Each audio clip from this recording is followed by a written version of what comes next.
Baik Bu, terima kasih. Bismillahirrahmanirrahim. Assalamualaikum warahmatullahi wabarakatuh. Waalaikumsalam warahmatullahi wabarakatuh. Tentunya yang kami hormati Bapak Jainal Effendi, selaku dosen koordinator ya Pak ya. Atau mungkin jabatan yang lain saya belum terinfo Pak. Mohon maaf, penyebutannya singkat saja. Terus kemudian pada Bu Resva Fitri selaku moderator, dan tentunya tadi ada Mbak Isnadiar ya, Astiani selaku MC ya. Bu ini saya sesinya sampai jam berapa ya Bu Resva? Mungkin 1 jam ya Pak, 1 jam ya. karena nanti atau 1 jam setengah, karena waktu kita adalah 2 jam. Ini sudah 18. Mungkin presentasi 1 jam saja ya Pak Jainal ya. Atau disesuaikan sekehendak beliau Pak Trisman. Sampai jam 12 akan sangat bahagia. Masya Allah. Jarang ini. Ini Pak Denny sudah Pak hadir. Trisman. Saya cukupnya Pak Trisman. 1,5 jam cukup, mangga 2,5 jam cukup. Iya. Ininya, seleluasannya Pak Trisman ya. Masya Allah. Baik. Selamat datang Pak Denny. Bu Ranti juga ada tadi mana. Alhamdulillahirrahmanirrahim.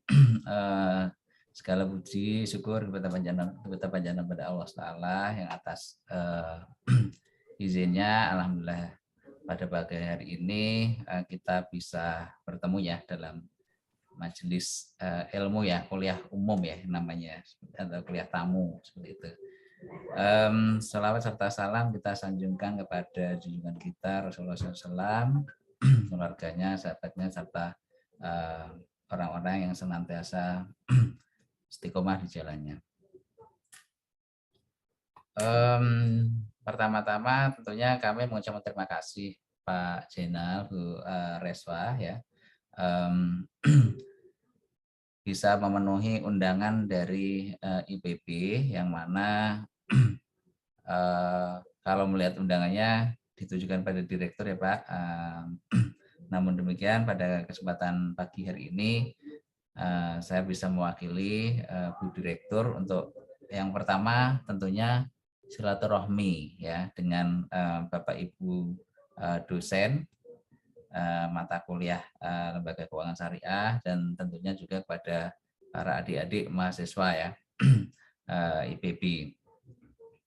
Yang kedua sharing informasi atau sharing pengetahuan ya terkait dengan lembaga keuangan syariah ya, utamanya adalah lembaga keuangan syariah non bank ya atau LJKNB syariah.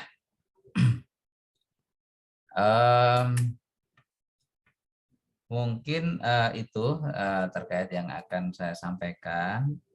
Untuk materinya saya bisa dibantu oleh Mbak Nalisa untuk share screen.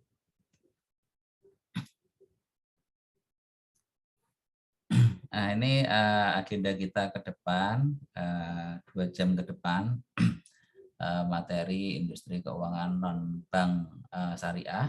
Next.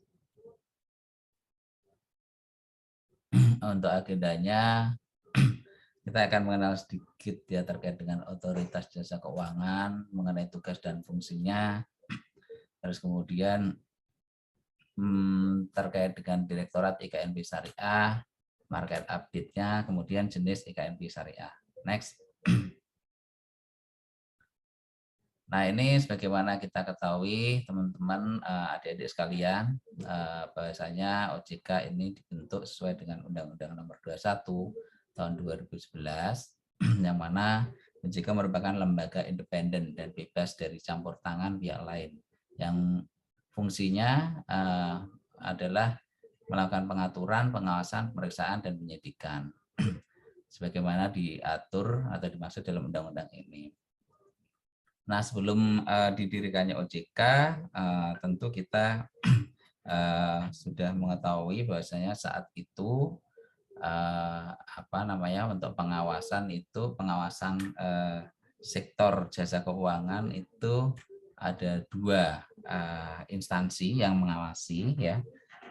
Yang pertama adalah untuk institusi perbankan saat itu yang melakukan pengawasannya adalah Bank Indonesia atau BI ya. Tentunya tidak hanya pengawasan saja, tapi termasuk juga adalah pengaturannya. Terus kemudian untuk industri jasa keuangan yang seperti asuransi, dana pensiun, perusahaan pembiayaan, modal ventura, penjaminan ya.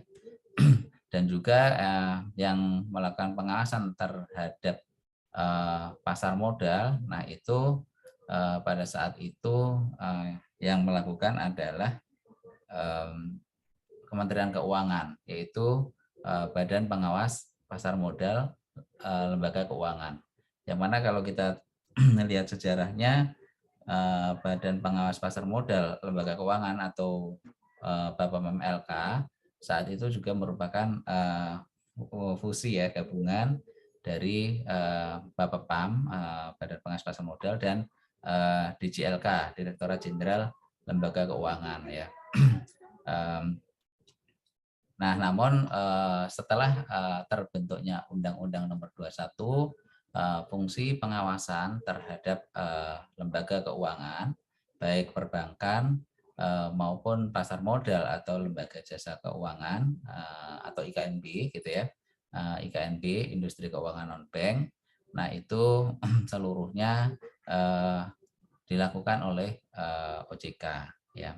Tentunya juga tidak hanya terkait dengan pengawasan saja ya, tetapi terkait juga pengaturan, karena pengawasan itu memang sangat lekat ya, sangat dekat ya, sangat beririsan dengan pengaturan. Nah, kalau kita mengawasi suatu industri ya, terus kemudian kita mendapatkan temuan-temuan pemeriksaan misalnya ya, ada kelemahan misalnya di manajemen risiko, ada kelemahan di misalnya terkait dengan penyajian laporan keuangan, ada kelemahan lain ya, praktek-praktek yang dilakukan oleh direksi misalnya.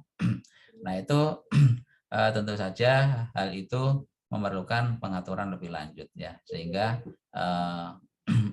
di sana ada pengawasan, yang ideal adalah kemudian disertai juga ada pengaturannya, sehingga tujuan OJK adalah yaitu agar keseluruhan kegiatan di dalam SJK terselenggara secara teratur, adil, transparan, dan akuntabel. Tentunya dengan pengawasan yang dilakukan oleh OJK terhadap industri perbankan maupun lembaga keuangan non-bank ya, yang dulu adalah pengawasnya berbeda-beda. Nah, dengan terbentuknya OJK ini bisa menjadi bisa satu ya, sehingga bisa dilakukan koordinasi baik terkait dengan pengaturan atau pengawasan di bidang perbankan maupun lembaga keuangan non-bank ya, sehingga kalau dulu ketika masih sendiri ya, masih berbeda-beda pengawasnya, nah itu praktek-praktek yang ada di perbankan ya, yang bisa mana perusahaan perbankan itu bisa mendirikan perusahaan-perusahaan lembaga keuangan non-bank ya. Nah, itu susah ya untuk ditelusuri, karena Bapak MLK saat itu tidak memiliki kewenangan untuk menguasai perbankan ya. Bahkan sampai sekarang ya. Namun dengan pola yang sekarang hal tersebut bisa dikoordinasikan. Tentunya yang kedua, tujuan dari OJK yaitu mampu mewujudkan sistem keuangan yang tumbuh secara berkelanjutan ya, dan stabil ya. Tentunya hasil pengawasan, nah itu tentunya diarahkan kepada praktek-praktek perusahaan atau institusi yang sehat ya, sehingga perusahaan tersebut dapat berkembang dan memberikan kontribusi kepada perkembangan ekonomi atau pertumbuhan ekonomi nasional secara umum ya. Terus yang ketiga yang merupakan khas dari OJK yang mana tidak dimiliki saat itu baik pengawas pengawas Bank Indonesia atau BI saat itu atau Bapak MLK, yaitu adalah adanya perlindungan konsumen ya, yaitu melindungi kepentingan konsumen dan masyarakat. Nah ini adalah hal yang spesifik dengan hadirnya OJK yang mana tidak hanya mempertimbangkan industri keuangannya ya, tetapi juga juga melihat perlindungan atau kepentingan dari konsumen ya, jangan sampai konsumen itu dirugikan oleh industri baik perbankan maupun lembaga keuangan seperti itu. Dan di OJK ini ada ada kompartemen tersendiri terkait dengan perlindungan konsumen, yaitu EPK ya, edukasi dan perlindungan konsumen.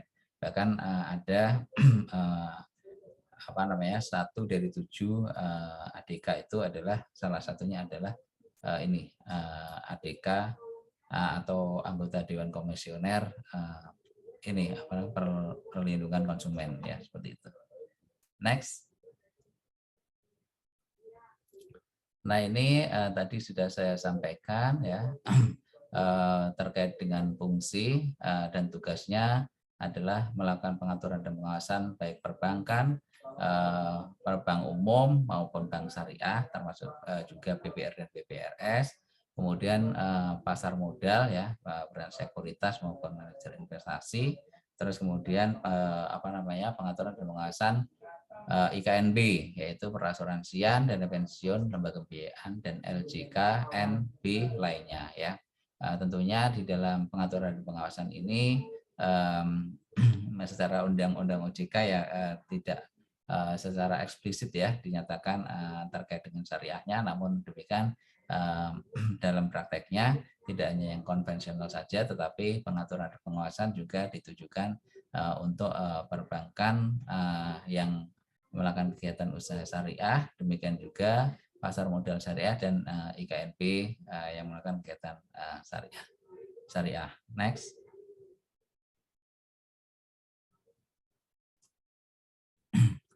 Nah ini secara outline lembaga jasa keuangan syariah ya yang dilakukan pengaturan maupun pengawasan oleh OJK ya. Itu ada perbankan syariah, terus ada industri keuangan non-bank syariah, pasar modal syariah. Berarti kalau perbankan syariah itu cakupannya adalah bank umum syariah maupun BPR syariah. Kalau industri keuangan non-bank syariah berarti industri yang tidak masuk dalam klasifikasi perbankan syariah maupun pasar modal syariah. Sehingga ini industrinya adalah sangat banyak ya.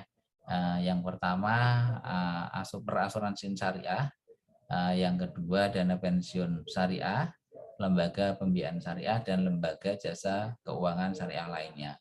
Nah ini untuk lembaga jasa keuangan syariah lainnya ini adalah lembaga-lembaga yang khusus ya dibentuknya ya, atau yang tidak termasuk dalam kategori perusahaan perasuransian syariah, dana pensiun syariah maupun lembaga pembiayaan syariah. Karena kalau perusahaan perasuransian syariah itu ada asuransi jiwa syariah, umum syariah, REA syariah.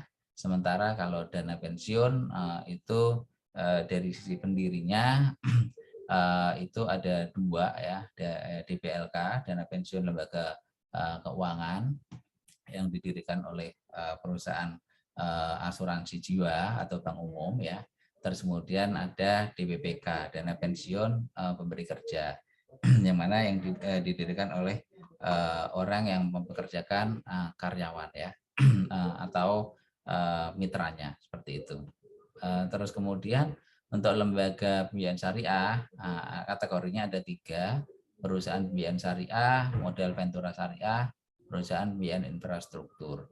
Dan yang ini LJK syariah lainnya. Nah ini adalah yang macam-macam ya. Ini ada lembaga penjamin syariah, ada perusahaan pembiayaan sekunder perumahan, ada lembaga pembiayaan ekspor Indonesia, ada Pergadian Syariah, lembaga keuangan mikro syariah, PT PNM Persero. PT PNM Persero ini apa namanya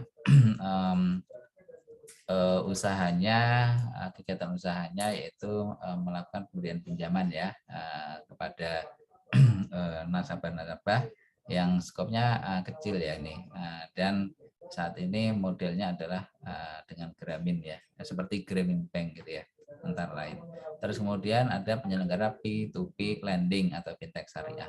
Nah nanti kalau dalam perkembangannya ada industri-industri yang lain ya, apa namanya nanti masuknya ke LJK syariah lainnya ya. Misalnya nanti ada apa misalnya ada ini Tapera ya, misalnya Tapera. Nah ini masuknya masuk mana? Nah mungkin bisa masuk sini ya, masuk LJK syariah lainnya. Artinya LJK syariah ini adalah untuk sebagai classified atau apa namanya untuk menampung lembaga-lembaga yang secara klasifikasi tidak masuk dalam perasuransian syariah dan investasi syariah maupun lembaga pembiayaan syariah. Nah dari sisi bentuknya untuk lembaga syariah ini saya rasa teman-teman adik-adik mahasiswa sudah pada tahu ya, ini kan sudah sangat umum ya bentuknya. Untuk yang syariah ya itu ada full syariah. Full syariah itu adalah seluruh kegiatannya adalah berdasarkan prinsip syariah. Terus kemudian ada yang unit usaha syariah. Unit usaha syariah berarti hanya apa namanya unit tertentu ya, tidak mencakup keseluruhan dari institusi tersebut ya yang menggunakan prinsip syariah. Nah prinsip syariah ini juga sebenarnya cakupannya luas ya. Karena kalau kita belajar syariah itu juga apa namanya banyak ya yang dipelajari ya. Terus kemudian banyak juga ya macam-macamnya apa namanya pendapat-pendapatnya juga banyak ya. Namun demikian terkait dengan definisi syariah untuk LJK syariah ini kita mengacu kepada fatwa yang dikeluarkan oleh DSN MUI ya, atau opini syariah yang dikeluarkan oleh DPS ya. Karena dengan demikian sudah jelas nih yang diacu ya. Jadi kita tidak usah mencari mungkin perbedaan yang atau pendapat di luar ya yang mungkin berbeda, sehingga apa namanya nantinya bisa menimbulkan ini nih kebingungan di dalam praktek di institusi ya, kalau misalnya kita tidak mendefinisikan apa sih prinsip syariah di dalam penyelenggaraan lembaga keuangan syariah ini. Next. Nah ini yang kedua kita akan kenalkan yaitu Direktorat IKNB Syariah. Nah ini sesuai dengan sharing session atau kuliah pada pagi hari ini, yaitu tentang LJKNB Syariah, Lembaga Jasa Keuangan Non-Bank Syariah. Nah ini sebenarnya siapa sih yang melakukan pengawasan dan pengaturan ya terkait dengan LJKNB Syariah ya di OJK itu siapa gitu ya. Nah ini ada direktorat khusus ya yang namanya adalah Direktorat IKNB Syariah ya. Sebenarnya kalau LJKNB ini, Lembaga Jasa Keuangan Non-Bank ini, kalau secara historinya, nah itu kan di bawah dari ini ya, dari Kemenkyu ya, yaitu yang ada di bawah pengawasan Bapak PMLK saat itu ya. Nah sebenarnya kalau secara sebelum lahirnya OJK itu untuk industri yang apa namanya lama menerapkan prinsip syariah itu saat itu adalah baru perasuransian ya, ada asuransi syariah ya. Adapun kalau lembaga pembiayaan, nah itu baru sekitar tahun 2006 ya, sesuai dengan PMK 84 saat itu tentang lembaga pembiayaan, tentang perusahaan pembiayaan ya. Namun demikian itu saat itu belum dibedakan terkait dengan izinnya ya. Izinnya sebenarnya konven ya, tapi dia bisa melakukan kegiatan syariah sepanjang perusahaan tersebut memperoleh pendanaan dari bank atau lembaga keuangan syariah ya. Karena secara prinsip pendanaan yang diperoleh dari perbankan syariah atau lembaga keuangan syariah ya, itu kan harus disalurkan sesuai dengan prinsip syariah. Nah, saat itu adalah baru dua ya, yaitu perasuransian yang ada juga ada prinsip yang melakukan kegiatan syariah dan juga lembaga pembiayaan. Nah, pada saat di OJK, nah itu kemudian ketika terbentuk atau dibentuk Direktorat Ekonomi Syariah, nah ini untuk perasuransian syariah yang sudah existing saat itu dan juga lembaga pembiayaan ya, pembiayaan yang juga melakukan syariah otomatis ada di Direktorat Ekonomi Syariah. Kemudian saat itu juga ada wacana terkait dana pensiun ya, karena di 2013 ya saat OJK terbentuk ya, walaupun undang-undangnya 2011 ya. Nah itu dana pensiun juga belum ada syariahnya ya. Walaupun secara kegiatan itu tidak bertentangan dengan syariah secara umum ya. Namun demikian ada beberapa hal yang menjadi ganjalan ketika dana pensiun itu mau bertransformasi menjadi syariah ya. Oke. Terus kemudian ada lembaga penjamin ya, itu saat itu juga belum ada yang syariah. Demikian juga Pegadaian ya, dan LKM ini menyusul ya seperti itu. Nah ini adalah dilakukan pengawasan dan pengaturannya itu oleh Direktorat Ekonomi Syariah ya. Untuk pengaturan, nah itu tentunya secara kompartemen. Nah ini di Direktorat Ekonomi Syariah bekerja sama dengan Direktorat Pengaturan ya dan Penelitian IKNB atau DP3B terkait dengan pengaturan, termasuk adalah pengaturan syariah ya. Adapun untuk fungsi secara lengkap ya, apa aja yang dilakukan oleh Direktorat Ekonomi Syariah. Nah, ini adalah ada fungsi penelitian ya, perizinan dan pengesahan kelembagaan, pengaturan, pengawasan, fit and proper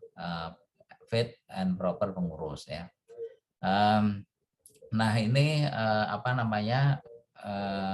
di slide ini rasanya nggak ada nanti ya terkait dengan, nggak kita sajikan terkait dengan struktur organisasinya ya. Ada berapa bidang yang menangani ya di Direktorat Ekonomi Syariah terkait dengan industri yang banyak ya. Tetapi pada intinya tupoksi yang 1, 2, 3, 4, dan 5 ini dilakukan ya oleh Direktorat Ekonomi Syariah. Next. Nah ini untuk teman-teman dan adik-adik mahasiswa nih, untuk pelaku industri keuangan non-bank syariah. Nah ini secara statistik ya di Maret 2022. Nah ini jumlah secara keseluruhannya ini ada 120 ya untuk full dan 93 untuk khusus. Tadi lupa menyampaikan bahwasanya untuk yang industri nomor 15 dan 16 ini tidak diawasi atau tidak diawasi maupun diatur oleh Direktorat Ekonomi Syariah ya, karena ini ada direktoratnya sendiri ya. Kalau yang nomor 15 lembaga keuangan mikro syariah ini ada di bawah fungsi dan wewenang atau tugas pokoknya itu ada di bawah Direktorat LKM, lembaga keuangan mikro. Terus kemudian yang fintech atau financial teknologi syariah ini secara tupoksi pengaturan dan pengawasannya itu ada di bawah Direktorat Pengaturan dan Pengawasan Fintech ya di OJK seperti itu. Nah, dengan demikian untuk yang Direktorat KNB Syariah itu yang dilakukan pengawasan pengaturannya itu 1 sampai 14 ya. Nah, secara jumlah ini ya, ini ada fullnya untuk asuransi jiwa ada 7 ya. Terus kemudian UUS-nya ada 23. Nah, pada dasarnya ini kalau dibandingkan di 2021 ya, ini relatif stabil ya. Ada beberapa penambahan ya. Ini sedikit sih penambahannya. Misalnya adalah di pembiayaan syariah ya dari 27 di Maret 2021 menjadi 28 ya. Ada tambah UUS baru ya. Terus kemudian ada juga yang di DPLK Syariah ya, di Maret 2021 ada 4 ya, kemudian menjadi 5. Demikian juga untuk penjaminan syariah dari 5 menjadi 7 UUS-nya ya. Jadi ini cenderung yang bertambah ini UUS-nya ya, karena tentunya membentuk UUS itu lebih lebih mudah atau bukan costly dibandingkan yang ini yang full gitu ya, seperti itu. Sehingga ini UUS ini memiliki tren meningkat ya jumlahnya dari Maret 2021 ke Maret 2022. Next. Nah, ini untuk jumlah akun ya, ini bisa kita lihat bersama-sama ya. Ini beberapa hal ada yang mungkin belum lengkap ya. Nanti kalau misalnya ditanyakan ini nanti harus merefer lagi nih terkait dengan jumlah akun atau polisnya ya dari sisi jumlahnya seperti itu. Next. Ini untuk perkembangannya ya. Untuk porsi aset di KNB Syariah, lembaga keuangan syariah khusus memiliki porsi 36,75% ya. Selanjutnya adalah disusul dengan perusahaan asuransi syariah 35,78%, lembaga pembiayaan syariah 19,62%, dana pensiun syariah 7,33%, LKM mikro syariah 0,45%, dan fintech syariah 0,07% ya, seperti itu. Nah, ini banyak hal yang mempengaruhi turun naiknya aset ya dari perusahaan ini ya, baik terkait dengan pendanaan ya maupun terkait dengan penyaluran pembiayaan atau terkait dengan jumlah nasabahnya yang bisa diperoleh ya, seperti itu. Ini masih kecil sih kalau terkait dengan market share ya untuk IKNB ini ya, tidak jauh-jauh lah itu, melewati angka 5 masih agak berat ya, seperti itu. Mudah-mudahan nanti adik-adik mahasiswa ya setelah lulus dari kuliah ya di EPB nanti bersama-sama menjadi pelaku di industri syariah gitu ya, sama-sama untuk meningkatkan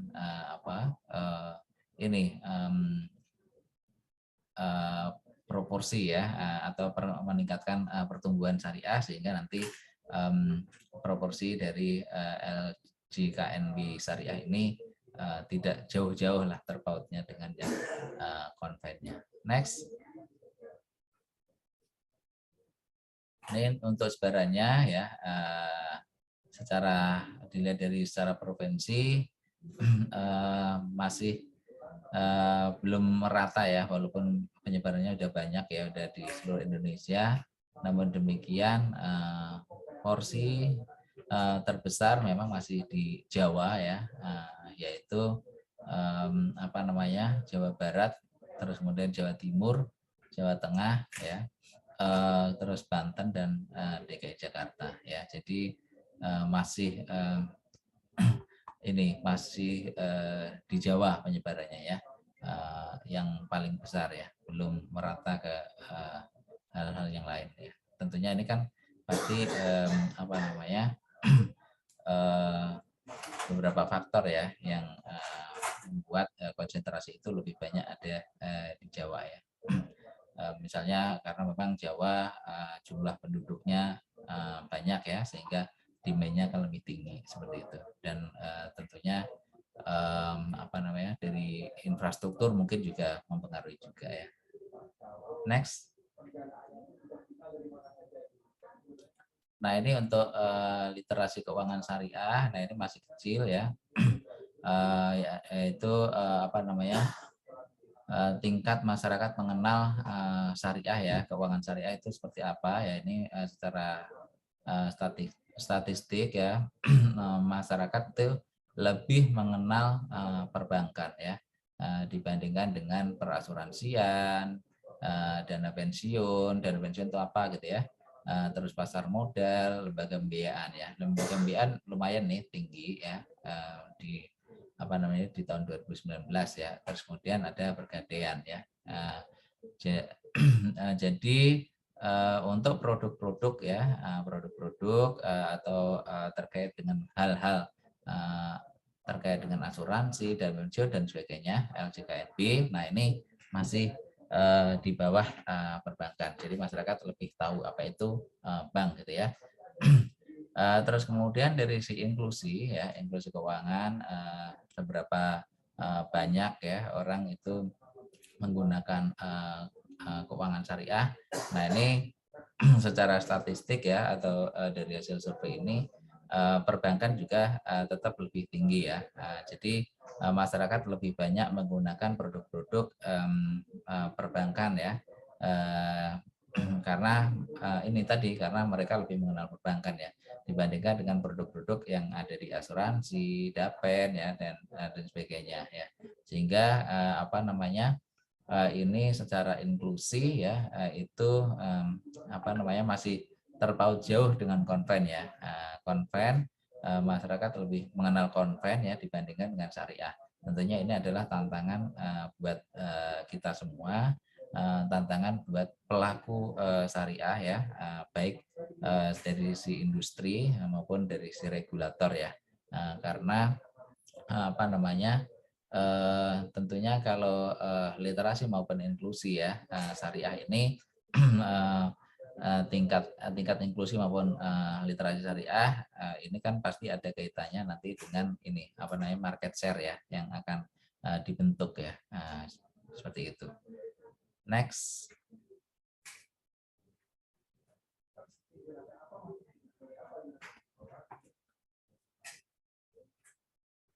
Baik, ini mungkin sampai sini dulu ya.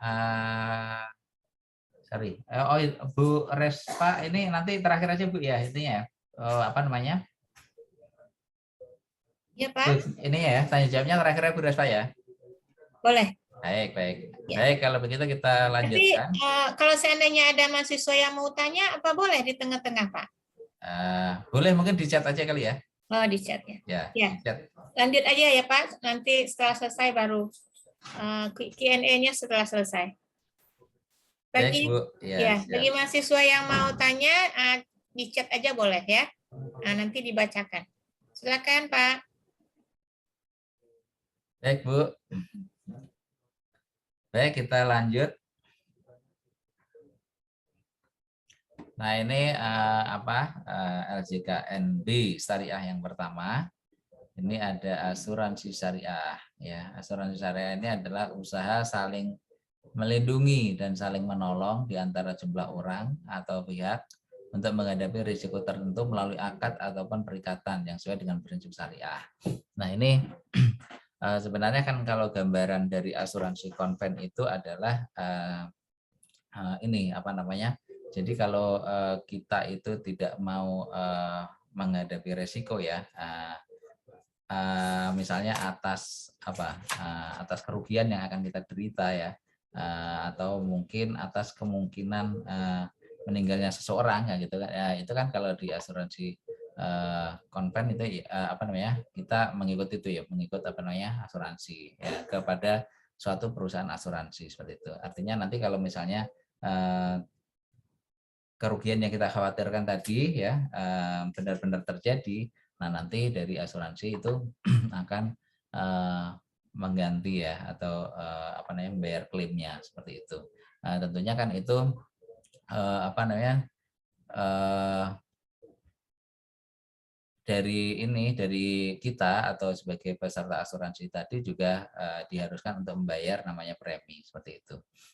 Jadi ini kalau yang konven berarti sifatnya adalah memang ini apa namanya, transfer risk ya, dan ini dari policy holder, pemegang polis dengan perusahaan seperti itu ya.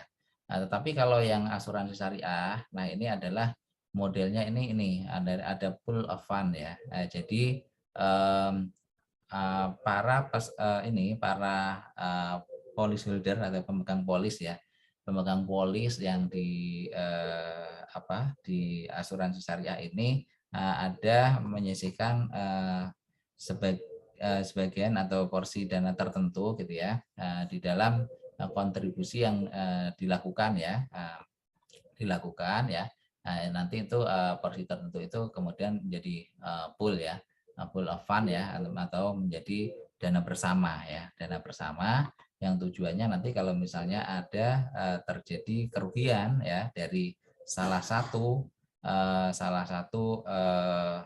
peserta asuransi syariah tadi, nah itu nanti diambilnya dari situ ya, seperti itu. Nah itu yang namanya adalah itu dana tersebut adalah namanya dana tabaruk ya, seperti itu.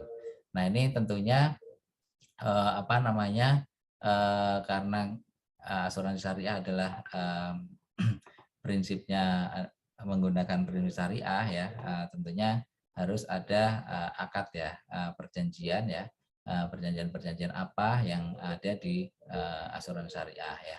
Ini kalau kita lihat perjanjian secara umum ya, akad secara umum di asuransi syariah ini ada dua. Yang pertama adalah akad tabaruk, yang kedua adalah akad ijarah.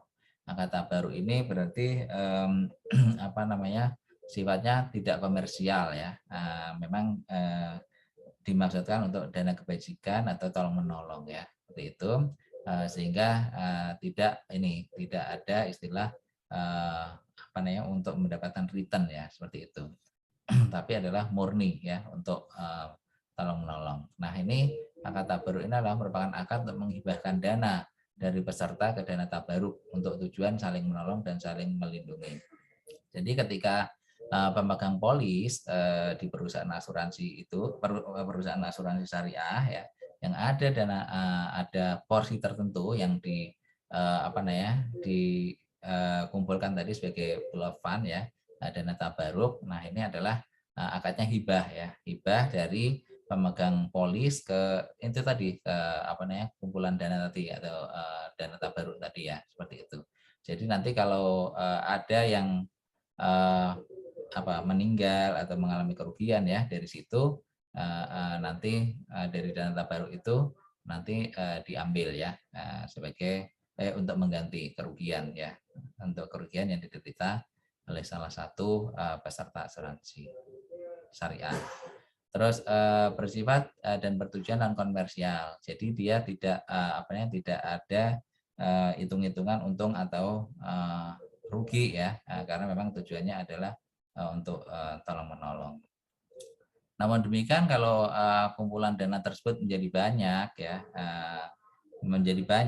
sementara ada juga potensi nanti klaim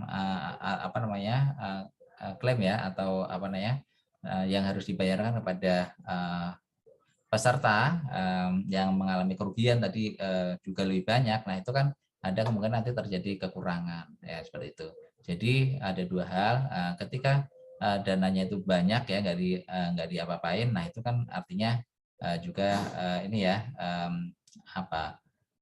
tidak secara pengelolaan dana kurang bagus ya, karena ada apa namanya potensi kerugian ya, ada potensi kerugian. Yang mana kalau misalnya memang dia dikelola dengan baik itu bisa mendatangkan hasil atau return ya.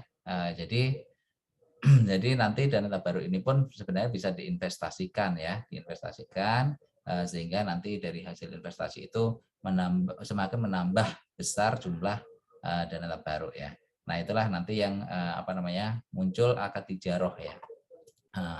Akad tijaroh ya itu adalah pengelolaan dana berdasarkan akad wakalah bil ujroh, mudorobah atau mudorobah mustarokah. Jadi akad tijaroh ini memang akad yang ditujukan untuk ini apa namanya sifatnya adalah tijari ya, artinya mendapat keuntungan ya bersifat komersial ya.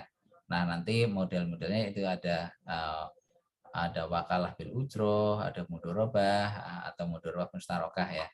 Jadi nanti ini bisa dana tabaruknya itu bisa diinvestasikan ya dengan akad mudorobah misalnya atau penyertaan ya atau mudorobah mustarokah ya. Terus kemudian ini bersifat atau bertujuan komersial. Nah untuk jenis kegiatan usaha di asuransi syariah ada asuransi jiwa syariah, kerugian syariah, dan reasuransi syariah. Next. Nah ini konsep asuransi syariah ya. Ini tadi sudah saya jelaskan ya. Jadi peserta ya di apa namanya yang menjadi peserta dari asuransi syariah. Ini ada porsi tertentu di dalam premi yang dibayarkan per bulan ya misalnya atau sesuai dengan perjanjian. Nah itu ada porsi yang digunakan sebagai dana tabaruk atau dana bersama ya. Terus kemudian dana tabaruk yang terkumpul ini, nah ini bisa diinvestasikan ya, diinvestasikan. Ini yang mengelola siapa? Yang mengelola adalah perusahaan asuransi ya, perusahaan asuransi syariah ya. Jadi kalau perusahaan asuransi syariah ya, ini sifatnya adalah sebagai operator aja ya. Jadi dia bukan sifatnya bukan memiliki dana tabaruknya ya, tidak memiliki dana tabaruknya ya, tetapi dia sebagai operator ya, operator yang nanti dia akan menginvestasikan kemana gitu ya. Namun apa namanya ada perjanjian apa namanya antara perusahaan asuransi sebagai pengelola dengan ini dengan yang dana tabaruknya tadi ya. Apakah nanti modelnya wakalah bil ujroh ya atau apa ya seperti itu. Next. Nah ini perbandingan ya asuransi syariah dengan asuransi konvensional ya. Nah ini kan apa namanya adik-adik mahasiswa pasti juga sudah tahu ya beberapa contoh ya perusahaan asuransi syariah ya. Misalnya ada asuransi prudensial ya. Yang terakhir kemarin ada yang full syariah ya. Terus kemudian ada asuransi takaful kerugian takaful umum ya. Terus kemudian ada asuransi takaful keluarga seperti itu. Nah ini sebenarnya apa sih bedanya ya antara asuransi syariah dengan asuransi konven ya. Sepintas tadi sudah saya sampaikan ya kalau sifat bisnisnya.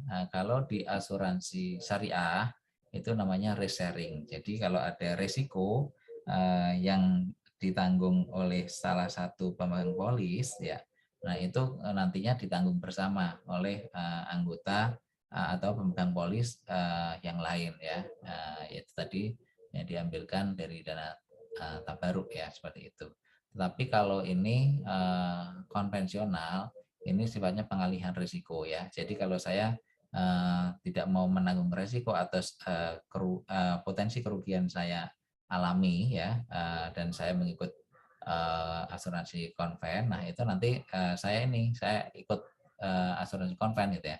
Terus manakala nanti saya mengalami risiko ya itu nanti saya bisa ngeklaim ya ke asuransi konven ya seperti itu. Kalau saya tidak tidak ngeklaim, tidak ada kerugian sehingga saya tidak ngeklaim selama 1 tahun misalnya keikutsertaan saya di asuransi. Nah itu kan berarti menjadi keuntungan ya, menjadi keuntungan perusahaan asuransi karena premi yang saya bayarkan tiap bulan misalnya Nah itu ternyata ini enggak ada yang saya klaim, artinya utuh ya.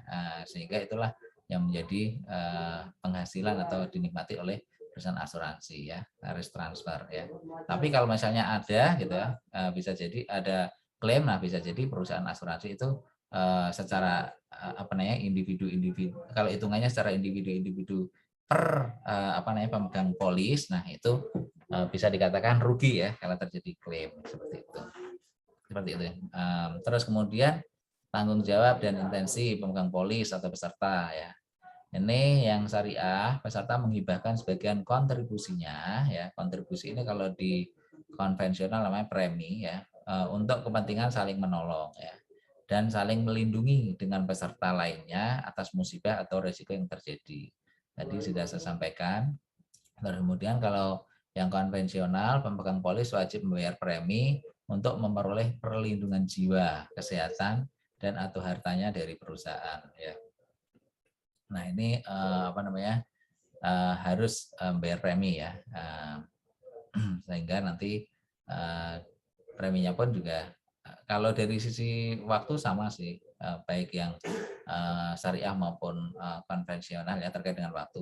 Misalnya disepakati harus bayar tiap bulan, nah ini kan harus bayar, tergantung akadnya ya kalau syariah, atau yang konven tergantung perjanjiannya ya, seperti itu.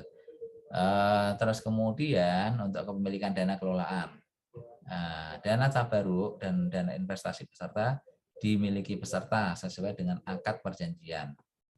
Nah ini dana tabaruk tadi pada hakikatnya adalah milik peserta ya secara keseluruhan ya. Termasuk kalau misalnya apa namanya nanti misalnya ada dana tabaruknya itu misalnya di akhir tahun ya, itu tidak ada yang klaim atau terjadi surplus, dan nanti juga ada pembagian ya surplus dana tabaruk ya kepada masing-masing peserta. Terus kemudian kalau yang konven ini seluruhnya dimiliki perusahaan ya. Jadi sesuai seluruhnya dimiliki perusahaan sesuai dengan perjanjian, kecuali investasi produk unit link ya. Seperti itu. Jadi kalau misalnya tidak ada klaim ya itu berarti semuanya menjadi apa namanya kumpulan premi yang kita bayarkan itu menjadi jatuh atau dimiliki oleh perusahaan asuransi tersebut, seperti itu. Terus habis itu hak atas surplus underwriting, hak seluruh peserta merupakan hak seluruh peserta dan dapat dibagi sesuai dengan kesepakatan peserta. Kalau apa namanya dan konven menjadi hak perusahaan ya. Terus kemudian untuk prakteknya yang dilakukan oleh asuransi syariah ini tentunya namanya riba, maisir, goror ya, itu dilarang ya. Tetapi kalau yang konvensional, nah itu tidak ada ya. Boleh yang konvensional itu menginvestasikan ya pada bank atau instansi manapun ya yang dengan pendapatannya misalnya berbasis bunga ya. Tapi kan kalau yang syariah kan tidak dibolehkan atau dilarang seperti itu. Next, monggo silahkan. Nalisa.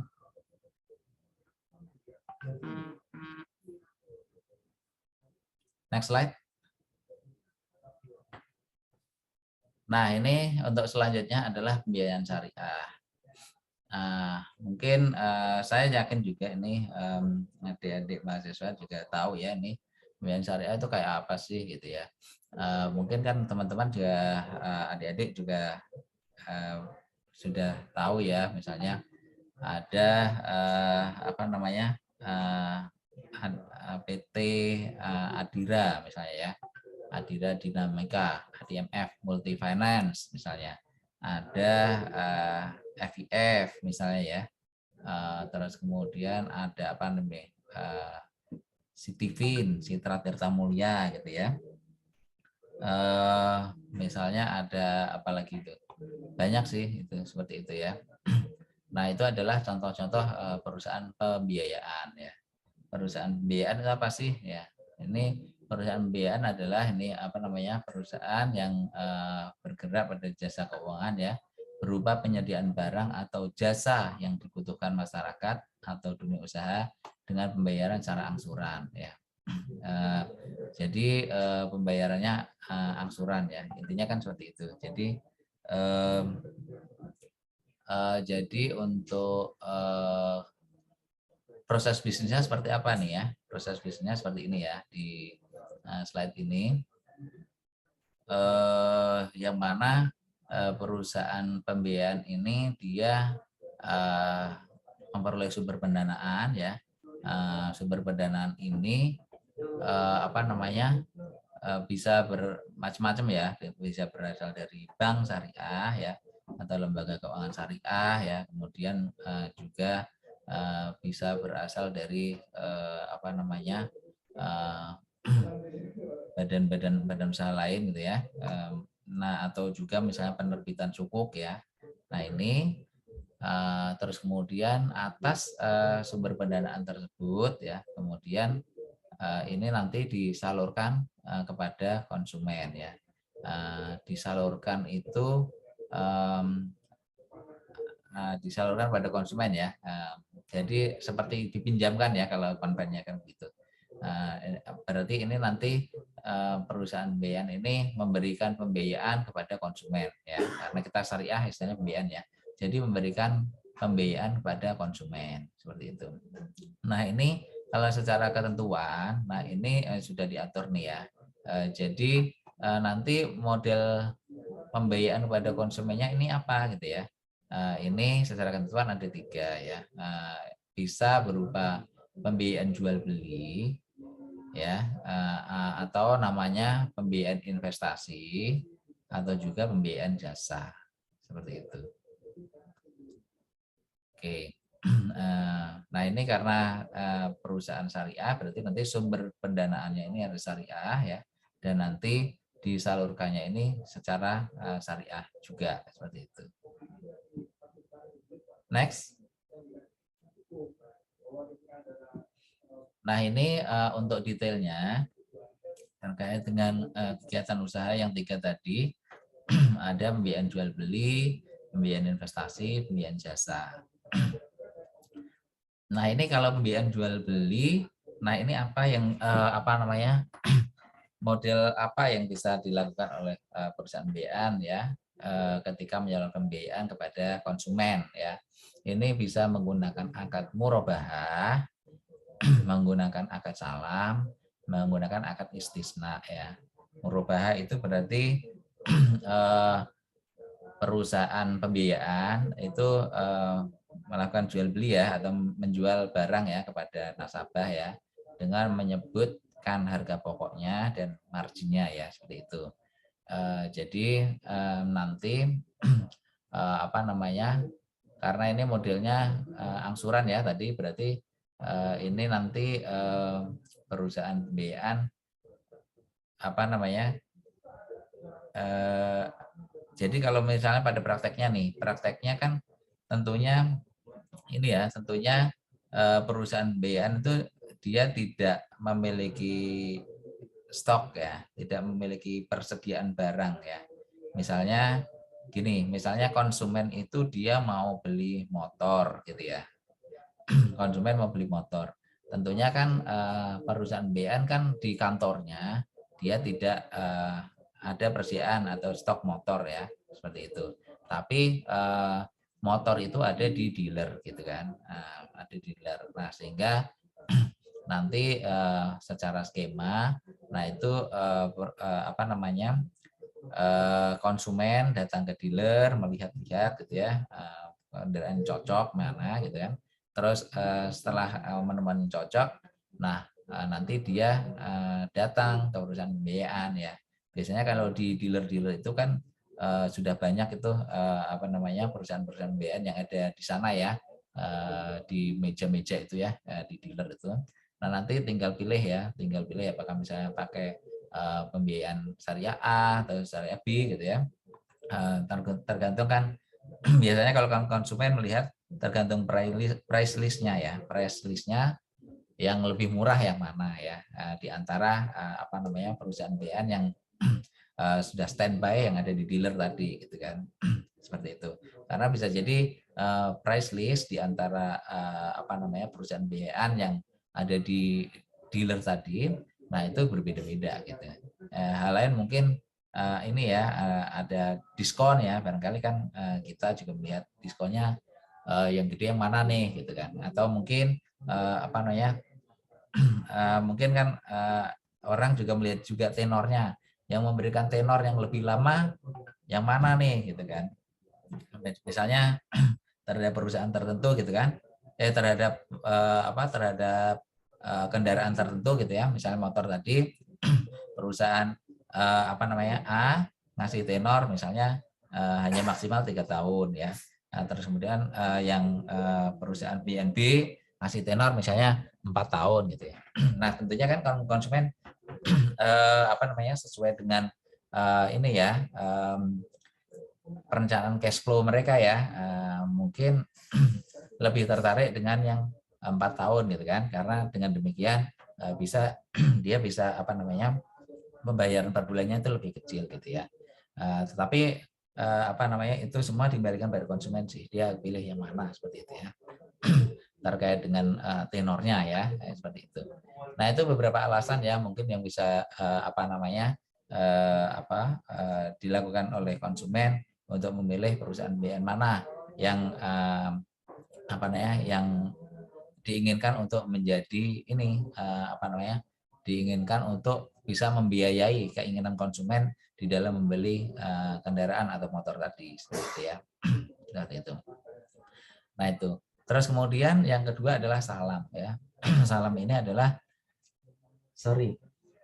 minum dulu.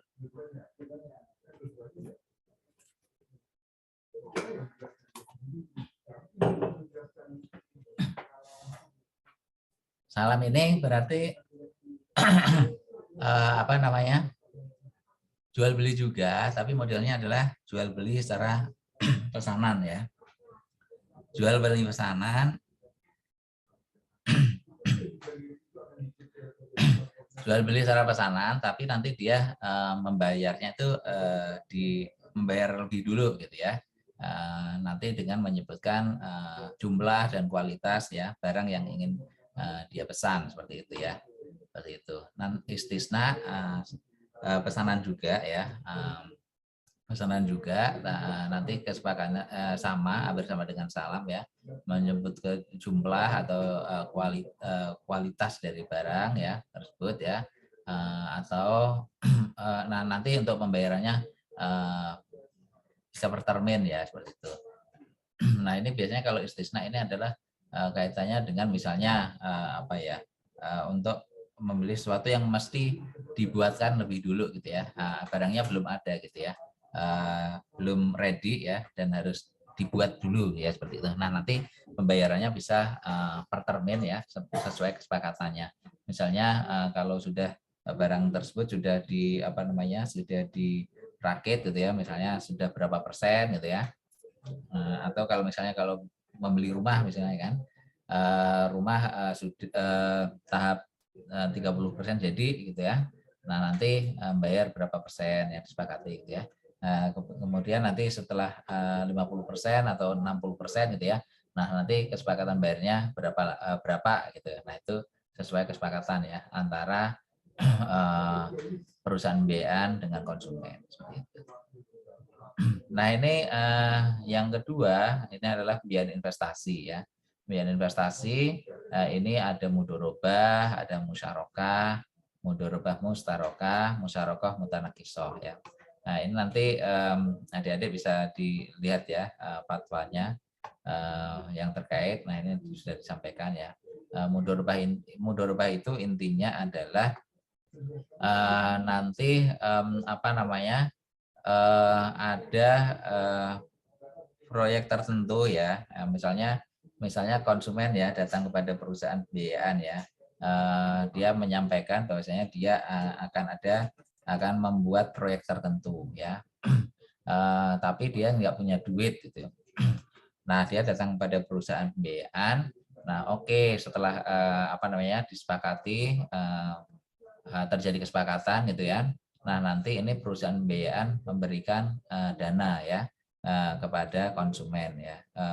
Dana tersebut adalah untuk menjalankan proyek tersebut ya.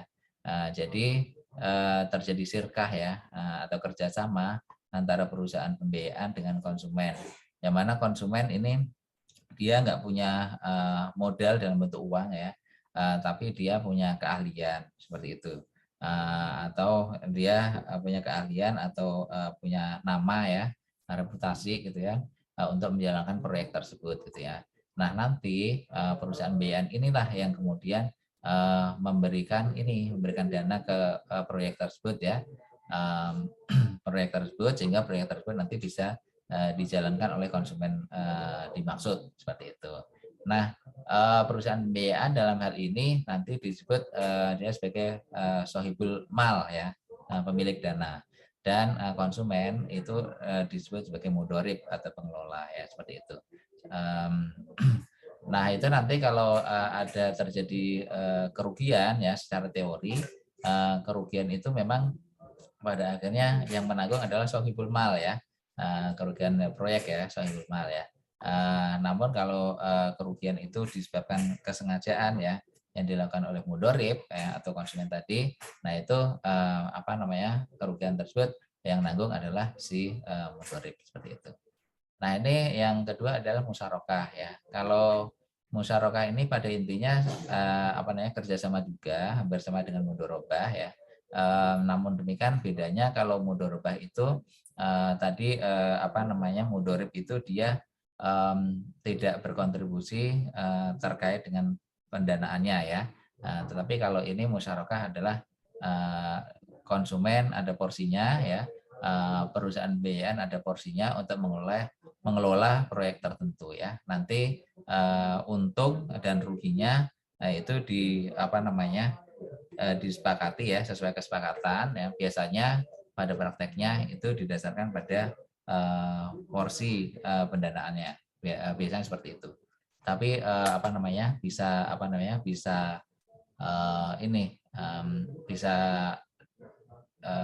bisa berbeda juga ya, tergantung kesepakatan di antara kedua belah pihak tersebut ya. Mudorobah mustarokah, nah ini ada juga mudorobah mustarokah, hampir sama sih ya, hampir sama yang dengan dot pertama ya. Tapi nanti si konsumen tadi dia sebelum proyek tersebut selesai, nah nanti si konsumen yang tadinya dia tidak tidak berkontribusi, tidak ada porsi terkait pendanaannya, nah nanti dia memasukkan dana juga ke proyek tersebut ya. Terus kemudian musyarakah mutanakisoh, nah yang hampir sama dengan dot yang kedua musyarakah ya, tapi nanti ada kesepakatan bahwasanya di akhir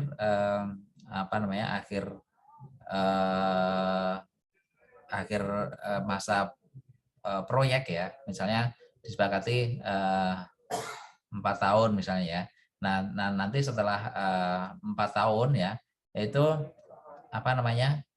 kepemilikan dari si perusahaan pembiayaan di proyek tersebut itu lama-lama menurun ya, dan di akhir tahun keempat itu menjadi seluruhnya dimiliki oleh konsumen ya.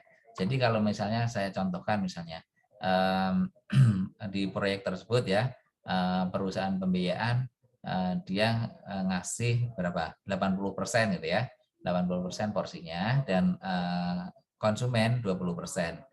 Jadi dengan musyarakah mutanakisoh, maka pada akhir tahun pertama nanti kepemilikan dari perusahaan pembiayaan pada proyek tersebut itu berkurang sebanyak 20% ya, 25% ya, berkurang ya. Berarti kalau kepemilikan perusahaan pembiayaan pada akhir tahun pertama berkurang 25%, berarti di sisi lain adalah kepemilikan nasabah atau konsumen bertambah 25% ya, karena porsi yang 25% yang dimiliki oleh perusahaan pembiayaan tadi dibeli sama konsumen ya.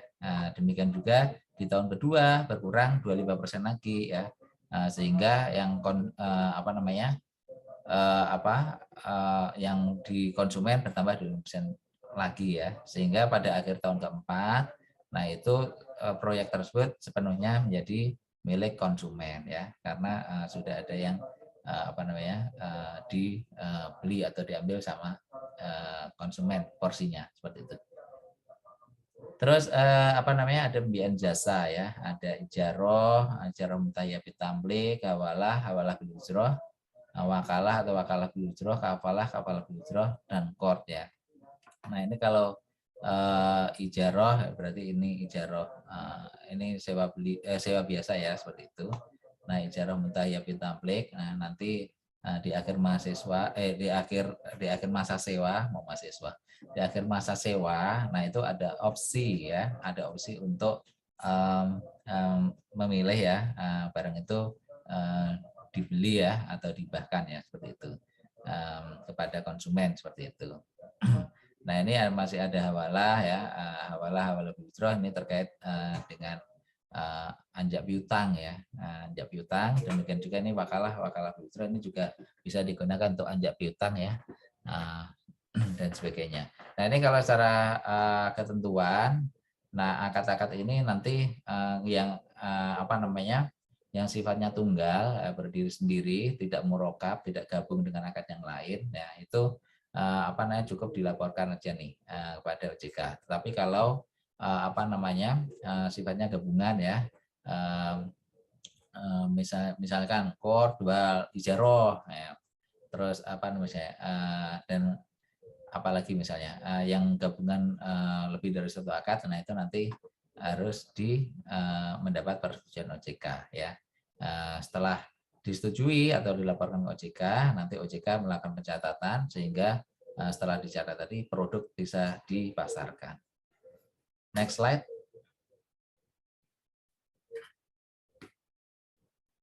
Nah ini untuk penjaminan syariah. Nah ini adik-adik mahasiswa ini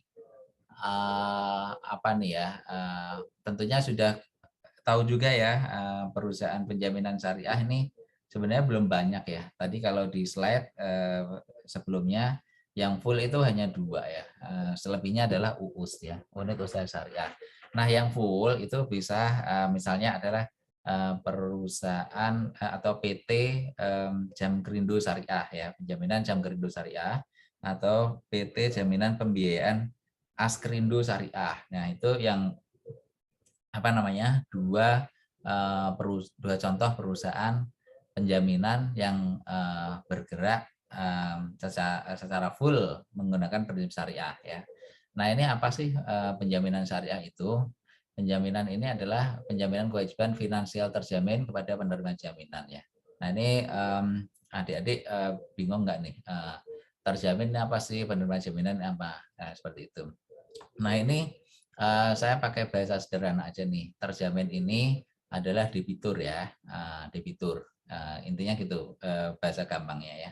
Penerima jaminan misalnya dalam konteks pinjam meminjam atau pembiayaan gitu ya, dari bank kepada nasabah ya.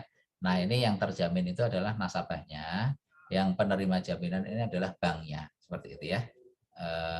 Sehingga perusahaan penjaminan syariah perusahaan penjaminan syariah itu nanti kegiatan usahanya itu adalah dia memberikan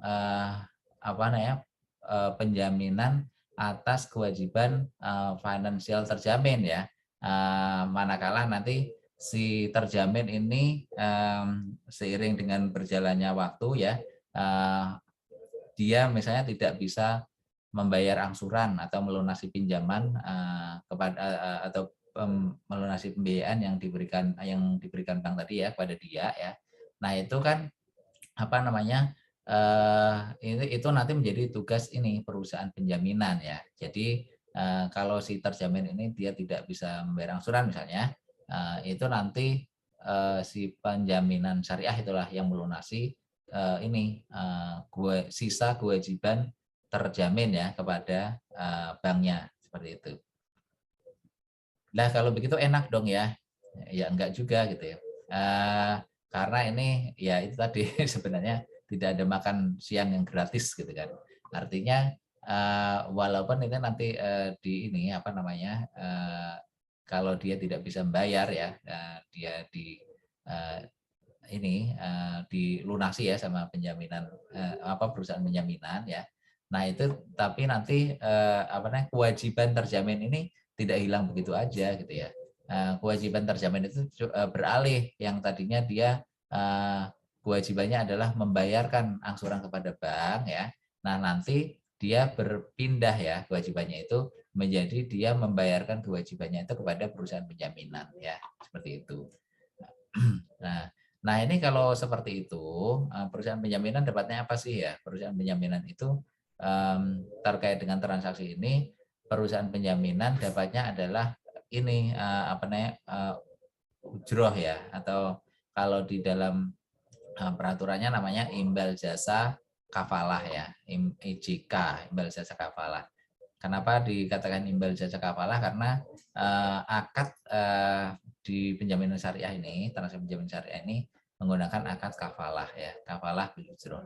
Nah ini kita lihat dulu penjaminan syariah ya, ini penjaminan kewajiban finansial terjamin kepada penerima jaminan ya. Terus kemudian untuk produk utamanya ini ada penjaminan pembiayaan yang diberikan oleh lembaga keuangan syariah. Berarti tadi yang saya contohkan ya, misalnya ada nasabah A yang mau pinjam ya, mau pinjam kepada bank syariah gitu kan. Nah itu bisa bisa di cover dengan skema penjaminan syariah seperti itu ya. Terus kemudian kalau misalnya yang pemberi pinjamannya itu tidak bank, kalau koperasi simpan pinjam bisa ya. Jadi kalau bukan bank atau lembaga keuangan syariah, nah itu koperasi simpan pinjam syariah bisa juga ya. Jadi kalau yang memberikan pinjaman ya itu koperasi simpan pinjam syariah, itu bisa di cover juga sama perusahaan penjaminan syariah. Terus selanjutnya kalau misalnya programnya kemitraan atau program kemitraan bina lingkungan ya, misalnya dengan menggunakan dana-dana CSR gitu ya, dana-dana CSR. Nah itu yang sifatnya adalah bergulir gitu ya, dalam bentuk pinjaman misalnya ya. Nah itu nanti seperti ini juga bisa di cover juga dengan model di cover oleh perusahaan penjaminan syariah seperti itu. Nah ini ada dong kemungkinan misalnya kalau perusahaan penjaminan syariah ini dia membayar klaimnya ini ya sangat besar ya dibandingkan dengan imbal jasa kafalah yang diterima ya, ada kemungkinan itu ya, sehingga nanti bisa rugi ya seperti itu ya, ruginya bisa besar seperti itu, atau mungkin hal lain, mungkin klaimnya sangat besar sehingga nanti itu bisa mengganggu cash flow dari perusahaan penjaminan. Nah oleh karena itu selain ada perusahaan penjaminan syariah, ada juga perusahaan penjaminan ulang syariah ya, yang fungsinya adalah manakala nanti perusahaan penjaminan syariah itu ketika dia memberikan klaim sangat besar ya, atau mungkin tadi yang saya bilang bisa mengganggu cash flow-nya. Nah itu dia bisa menjaminkan ulang ya kepada perusahaan penjaminan ulang ya. Artinya kalau misalnya ada klaim dari bukan nasabah, klaim dari penerima jaminan ya. Nah itu nanti ada porsi yang dibayarkan oleh penjaminan syariah kepada penerima jaminan tersebut, ada porsi juga yang ditanggung atau dibayarkan oleh penjaminan ulang syariah ya kepada penerima jaminan tersebut ya, seperti itu. Nah ini kalau prakteknya sampai saat ini penjaminan ulang syariah belum ada ya, tapi pada prakteknya perusahaan penjaminan syariah ini ketika harus menutup menutup transaksi penjaminan ulang syariah ini menggunakan perusahaan reasuransi syariah ya. Oke, dari sini nanti kegiatan yang dilakukan oleh penjaminan syariah ini perusahaan tersebut mendapat kafalah ya, atau mendapat ujroh dari kafalah seperti itu. Next. Oke, sorry ini. Ini skema penjaminannya. Ini saya gambarkan tadi yang ini diterjamin makbul anhu, terus kemudian penerima jaminan ya makbul lahu ya. Ini terjadi transaksi pembiayaan dari BUS atau LKS atau makbul lahu kepada nasabah ya. Kemudian apa namanya, ada perjanjiannya di antara keduanya ya. Terus kemudian penerima jaminan atau bank dalam hal ini membayarkan ujroh kafalah ya kepada perusahaan penjaminan ya selaku kafil atau penjamin ya. Terus kemudian yang nomor 3 ini manakala nanti si ini terjamin tidak bisa membayar apa namanya pinjamannya ya, itu si perusahaan penjamin atau kafil itu membayar ganti ruginya ya. Dan kerjasama antara penjamin kafil ya, penjamin atau kafil dengan penerima jaminan, nah itu apa namanya, ada namanya perjanjian penjaminan ya yang terbit yang diterbit apa namanya, ada nanti sertifikat kafalah ya, sertifikat kafalah yang mengenai nama ini ya, nama nasabahnya, terus kemudian berapa yang dijaminkan ya, ujrohnya berapa, nah itu tenornya berapa ya, itu ada semuanya ya. Nah ini kegiatan ini bisa secara langsung atau tidak langsung ya. Kalau langsung berarti ketika apa namanya si terjamin atau nasabah ini dia mau memperoleh pembiayaan dari bank, nah itu dia juga mencari nih perusahaan, mencari sendiri perusahaan penjaminan ya untuk menjamin ini hutang atau kewajibannya ya, manakala nanti kalau tidak bisa bayar gitu ya. Tapi kalau yang tidak langsung ya berarti nanti itu lewat banknya. Nah ini yang garis-garis yang apa namanya, warna apa ini, warna kuning ya. Nah ini adalah yang penjaminan tidak langsung ya, karena nasabah tidak datang langsung ke perusahaan penjaminan. Next slide.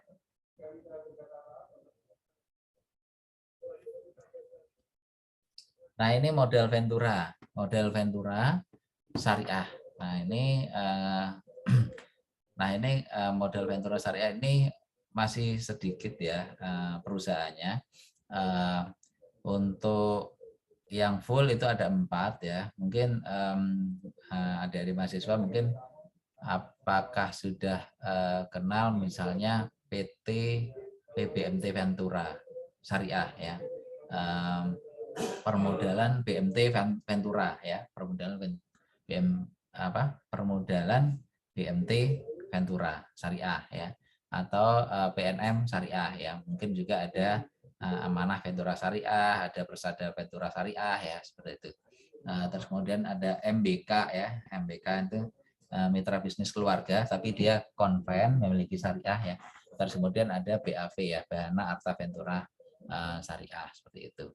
Nah ini sebenarnya Ventura Syariah ini waktu awal dulu apa namanya, kenapa industri ini ada, tujuannya itu sebenarnya memberikan supporting pendanaan ya kepada perusahaan-perusahaan yang baru berdiri ya, perusahaan-perusahaan yang baru berdiri atau rintisan gitu kan, perusahaan startup ya, perusahaan yang apa namanya, ketika berdiri permodalannya itu masih susah ya atau terkendala dengan permodalan, nah seperti itu. Nah sehingga disitulah diperlukan kehadiran dari perusahaan Ventura ya, yang mana nanti dia bisa melakukan penyertaan ya di sana ya, penyertaan modal ya di sana, sehingga dengan masuknya perusahaan Ventura kepada perusahaan-perusahaan yang baru berdiri tadi, yang notabene masih mengalami kesulitan permodalan, nah itu menjadi perusahaan tersebut menjadi punya nama, punya reputasi ya di perbankan ya, sehingga dia bisa memperoleh pembiayaan dari perbankan ya, karena permodalannya kan menjadi ini menjadi jelas ya, menjadi besar gitu kan, dan tentunya itu akan ini mendorong perusahaan tersebut ya untuk apa namanya, going concern-nya ya, jadi dia tetap bisa berlanjut seperti itu. Nah awalnya seperti itu ya model Ventura. Makanya untuk kegiatan usahanya itu model Ventura itu ada investasi, pelayanan jasa, dan kegiatan usaha lainnya ya. Jadi selain mereka melakukan penyertaan modal kepada perusahaan yang baru berdiri ya, atau bahkan yang perusahaan yang masih punya rencana ya untuk melakukan pengembangan kegiatan usaha gitu. Nah, itu perusahaan model Ventura juga bisa masuk ke sana ya. Seperti itu. Nah, nanti juga perusahaan modal Ventura itu juga dia melakukan pendampingan ya seperti itu ya, terkait dengan perusahaan yang baru-baru tadi ya seperti itu. Bisa jasa konsultasi dan manajemen ya, pemasaran produk, keuangan dan sebagainya, sehingga itu mendorong perusahaan tersebut tidak mati di tengah jalan ya, dia akan tumbuh seperti itu. Nah, ini kalau secara ketentuan, nah ini dia modelnya penyertaan saham, equity participation, bisa pembelian obligasi atau sukuk konversi, pembelian obligasi atau sukuk yang diterbitkan perusahaan startup ya, pembiayaan usaha seperti itu. Jadi kalau modelnya dia penyertaan saham ya, secara ketentuan itu ada batasnya ya, itu dia paling lama 10 tahun ya, 10 tahun. Artinya kalau dia sudah memberi penyertaan di situ selama 10 tahun itu dia sudah ada di sana, perusahaan sudah maju, nah dia harus divestasi, harus menarik modalnya ya, menarik modalnya atau menjual penyertaannya tersebut ya kepada pihak lain ya, atau mungkin bahkan juga dibeli oleh perusahaan itu tadi, perusahaan yang PPU-nya ya, pasangan usaha tadi ya, atau perusahaan startup yang tadi yang dihidupkan itu ya, seperti itu. Nah, tapi kalau misalnya dia belum belum maju gitu ya, belum berkembang, belum tumbuh gitu ya. Nah, itu bisa seakan bisa diperpanjang ya, 2 kali 5 tahun lagi. Jadi totalnya menjadi 20 tahun seperti itu. Oke, nah terus kemudian bisa juga melakukan pembiayaan usaha ya. Pembiayaan usaha ini sebenarnya sifatnya lebih untuk mendukung likuiditas dari perusahaan model Ventura itu sendiri ya, seperti itu. Jadi kalau bisnisnya seperti ini, nah ini kan berarti kita bayangkan nih asal modalnya dari mana. Mungkin next slide.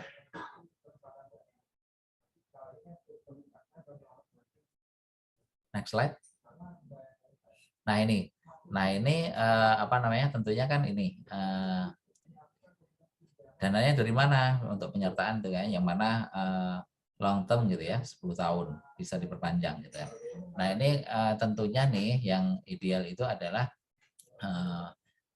dana-dana yang berasal dari angel investor ya, dana-dana yang misalnya dari orang kaya yang super kaya gitu ya, dananya nggak kepake gitu ya.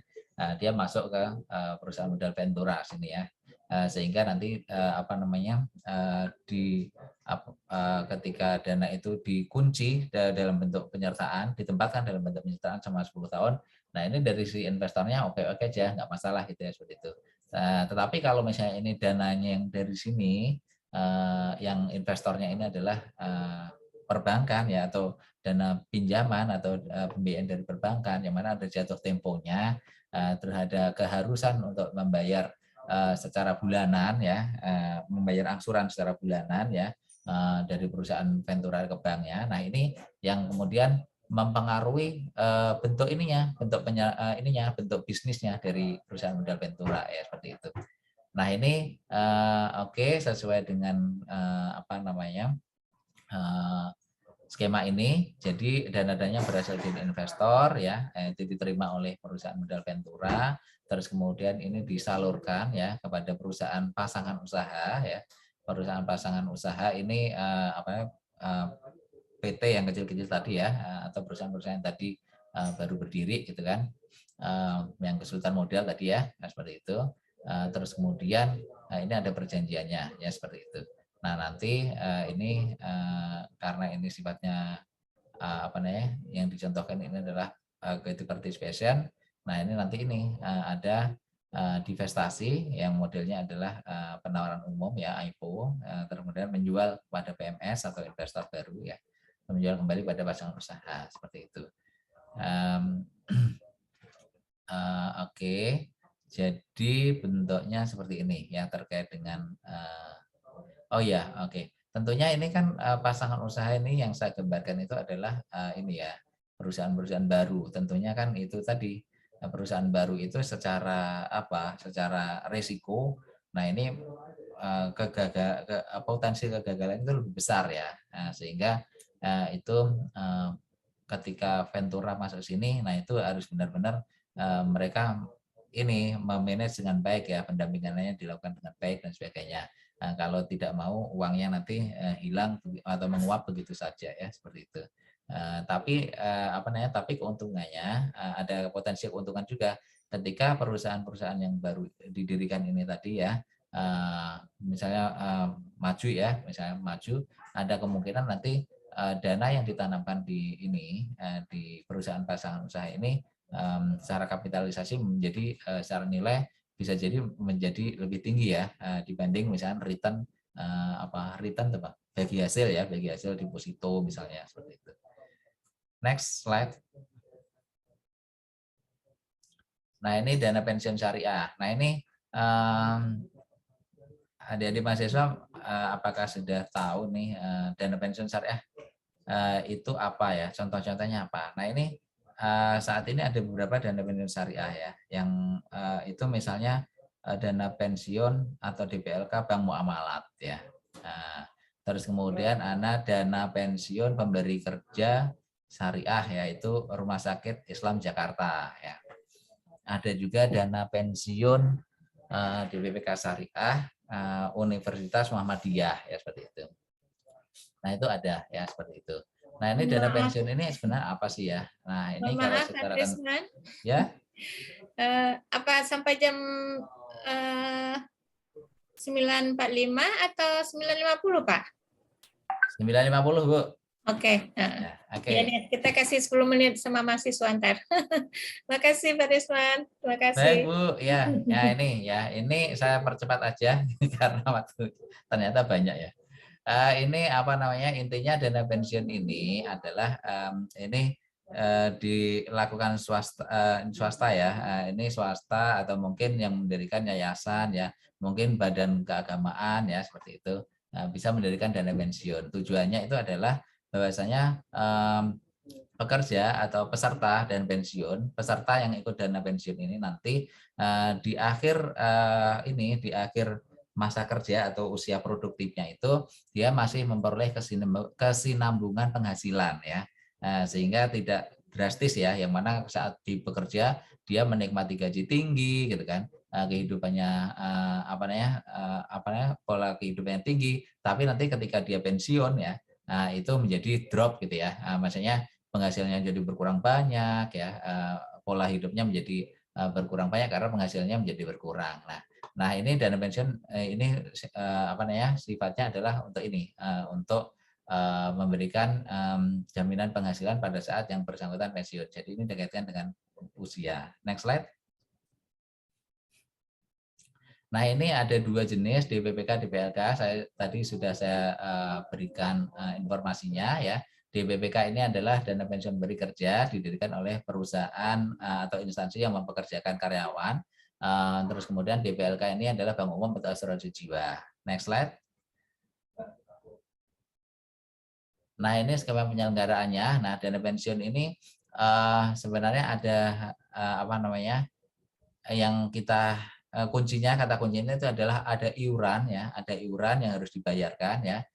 Terus kemudian iuran yang sudah dibayarkan baik oleh peserta atau memberi kerja ya.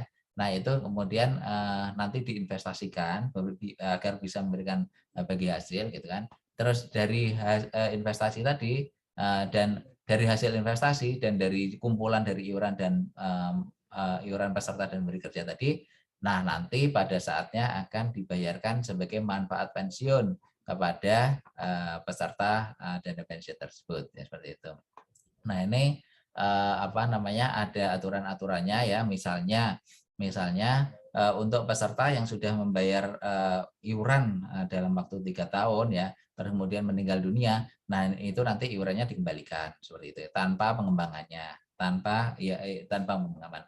Terus kemudian untuk peserta misalnya sudah kerja lebih dari 3 tahun ya, tetapi dia keluar dari pemberi kerja ya, dia kerja di tempat lain, pindah ke tempat lain ya. Nah, tapi usianya dia belum 45 tahun. Nah, nanti tidak boleh dibayarkan ya, tidak boleh dibayarkan, tapi harus di keep di dana pensiun tersebut sampai nanti yang bersangkutan umur 45 tahun ya, nanti dibayarkan. Atau kalau mau dia dipindahkan ke dana pensiun lembaga keuangan seperti itu. Seperti itu. Ini prinsip-prinsipnya seperti itu. Sebenarnya ini ada akad-akadnya kayaknya, tapi nggak mungkin nih kita bahas akad-akadnya, pasti akan lama.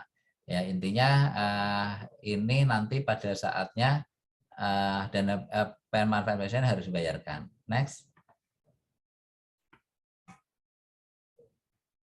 Oke, ini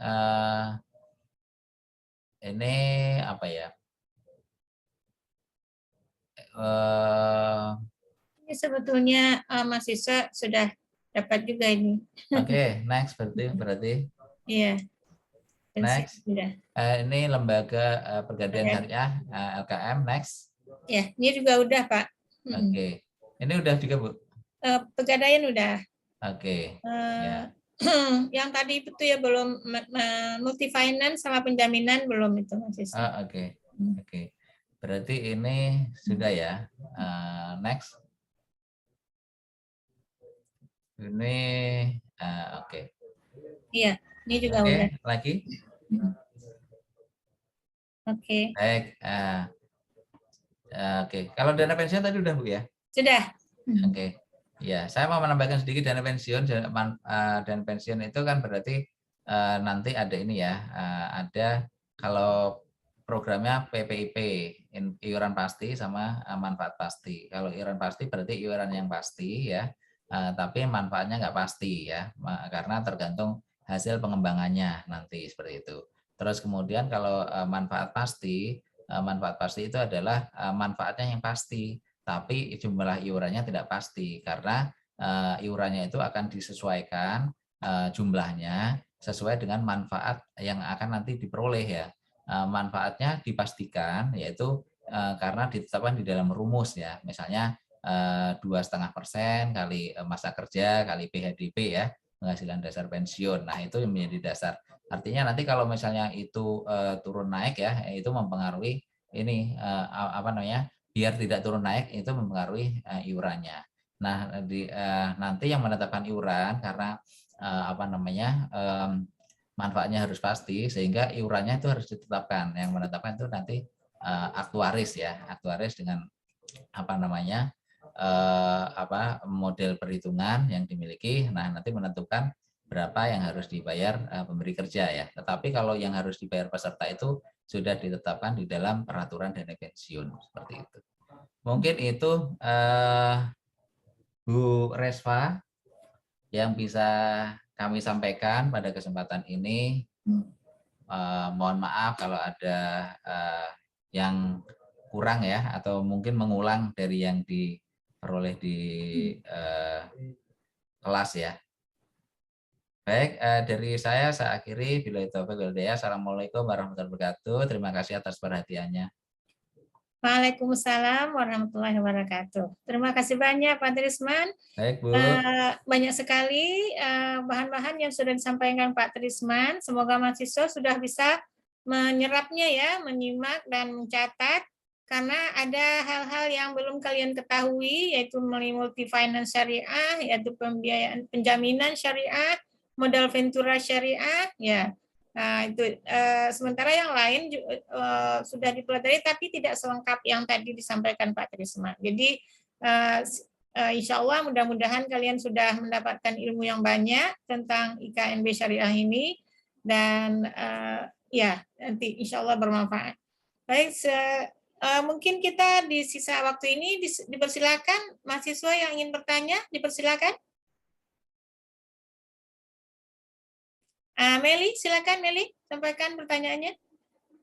Baik, terima kasih Bu Resva atas kesempatannya dan terima kasih juga kepada Pak Trisman atas penyampaian materinya. Mungkin seperti yang sudah dibilang Bu Resva ya, sebenarnya kalau materi yang perihal tadi itu lebih ke teori mungkin. Nah, yang ingin saya tanyakan itu lebih ke praktiknya gitu, Pak. Nah, perkembangan lembaga keuangan syariah non-bank ini kan masih, maksudnya ada beberapa perusahaan yang mungkin masih di tahap awal gitu ya. Nah, kira-kira dalam mendukung perkembangannya ini kan diharuskan adanya sosialisasi. Nah, sosialisasi ini kan utamanya dilakukan oleh perusahaan terkait. Nah, apakah OJK sendiri ini punya peran gitu dalam mensosialisasikan perusahaan-perusahaan lembaga keuangan syariah non-bank yang baru ada itu kepada masyarakat? Mungkin itu aja. Terima kasih.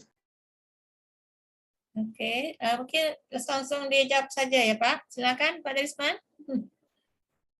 Ya Bu, baik, terima kasih Meli pertanyaannya ya.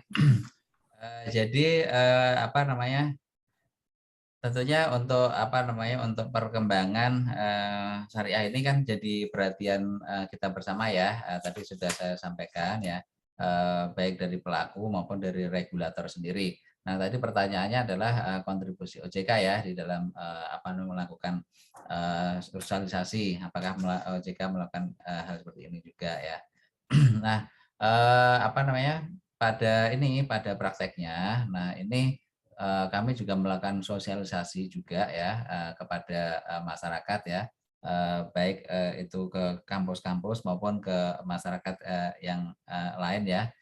Itu apa namanya, tentunya ada juga yang bentuknya kita melakukan sendiri gitu ya, tapi juga ada yang bekerja sama ya, bekerja sama baik dengan kampus maupun dengan lembaga masyarakat ya, seperti itu.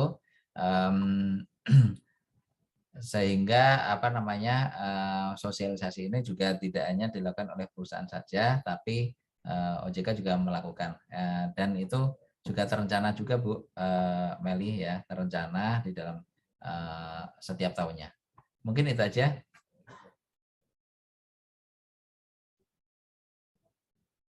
Silakan Bu moderator.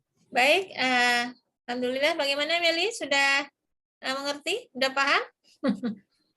Masih penasaran dikit sih Bu. Mungkin kan ini ya Pak, sekarang tuh ada yang namanya pinjaman online dan itu tuh banyak yang mengatasnamakan kayak sudah apa ya, ibaratnya sudah dilindungi OJK lah gitu-gitu ya. Nah, gimana sih cara masyarakat tahu sebenarnya pinjaman-pinjaman yang benar-benar sudah apa ya disebutnya, lupa, pokoknya di bawah OJK, dilindungi OJK gitu, sama yang enggak gitu. Ada website tersendiri untuk mengecek atau melalui apa gitu Pak? Ya, kalau untuk website itu ada juga, bisa dilihat ya, daftar P2P ya, yang terdaftar di OJK ya. Artinya kalau tidak ada di daftar itu, nah itu apa namanya, dipastikan itu tidak legal ya, seperti itu ya. Dan satu lagi juga berdasarkan sosialisasi yang dilakukan OJK itu, kalau yang fintech ilegal itu kan dia bisa mengakses ini ya, misalnya nomor kontak di HP ya, seperti itu ya. Jadi kalau misalnya dapat apa namanya, SMS atau WA yang nantinya atau aplikasi yang nanti dia minta apa namanya, akan memberikan pinjaman gitu ya, tapi nanti ada permintaan akses ke nomor HP, nah itu udah dipastikan gitu. Kalau yang dipastikan ilegal ya, karena kan yang legal itu kan dia apa namanya, fitur yang bisa diakses itu adalah kamera ya, apa ya, kamera sama apa ya, lupa ya. Makanya kamera ya, tidak sampai ke nomor akses. Karena kalau nomor kontak ya, biasanya kan kalau yang ilegal itu nanti kalau begitu dia tidak bayar kan, terus ini ya, disebar gitu ya ke nomor-nomor kontak seperti itu. Ya. Ya, bagaimana Meli? Baik Ibu, sudah Ya? cukup. Ya, Cukup. memang mengenai onjol ini apa? Pinjol Bu, pinjol. Iya, ini sudah ada pengumuman dulu dari OJK ya Pak, untuk mewaspadai masyarakat agar tidak terjebak oleh pinjaman online ini, pinjol ini. Sudah ada kalau saya salah pengumuman itu tentang bagaimana agar kita tidak tidak terjebak oleh pinjaman online. Baik, siapa lagi? Silakan, masih ada waktu kita. Febri? Boleh, Bu. Oke, sebelumnya suara saya masuk ya, Bu? Bisa, bisa. Oke, sebelumnya ingin mengucapkan terima kasih terlebih dahulu ya kepada Bapak Trisman yang telah menjadi narasumber kita pada pagi hari ini. Oke, saya tertarik terhadap bahasan perihal literasi ya, Pak Trisman ya. Jadi mungkin kalau di lingkup mahasiswa gitu atau misalkan di skala kecil gitu, mungkin kami menganggap bahwasanya kurangnya literasi ini bisa berdampak pada aku takut pengen pakai aplikasi itu, aku takut pengen ke pegadaian, atau misalkan aku takut kalau misalkan mau pakai bank konven dan lain-lain gitu. Nah, sebenarnya yang saya penasaran itu ialah dampak secara makro itu apa sih Pak gitu? Kalau misalkan dari kurangnya literasi gitu. Karena kita tadi melihat bahwasanya literasinya tuh rendah banget gitu. Yang konven sebenarnya rendah, yang syariahnya apalagi gitu kan. Nah, jadi mungkin kalau saya lebih penekanan pertanyaannya ialah dampak dari kurangnya literasi itu terhadap hal makro gitu. Itu mungkin Pak. Baik, terima kasih Silakan Pak Trisman. Febri. Sedikit dari mahasiswa, apakah ada yang ada kuliah setelah jam 10? Kita lewatkan dari jam 10 ya, sedikit ya. Silakan Pak Trisman. Ibu, baik Febri, terima kasih pertanyaannya. Nah, artinya kalau literasinya kurang, kan berarti itu masyarakat itu atau kita itu tidak mengenal ya apa itu perusahaan pembiayaan syariah ya, apa itu penjaminan syariah gitu kan, sehingga kita karena tidak mengenal jadi kita tidak berani melakukan transaksi dengan perusahaan-perusahaan itu ya. Jadi kalau misalnya kita sebenarnya nih kalau kita punya usaha gitu ya, punya usaha mau ke perbankan ya, tapi untuk mendapat pinjaman atau pembiayaan dari perbankan itu kan harus ada minimal ini ya, minimal usahanya berapa tahun kan gitu kan. Perusahaan baru kan belum tentu dapat pembiayaan seperti itu.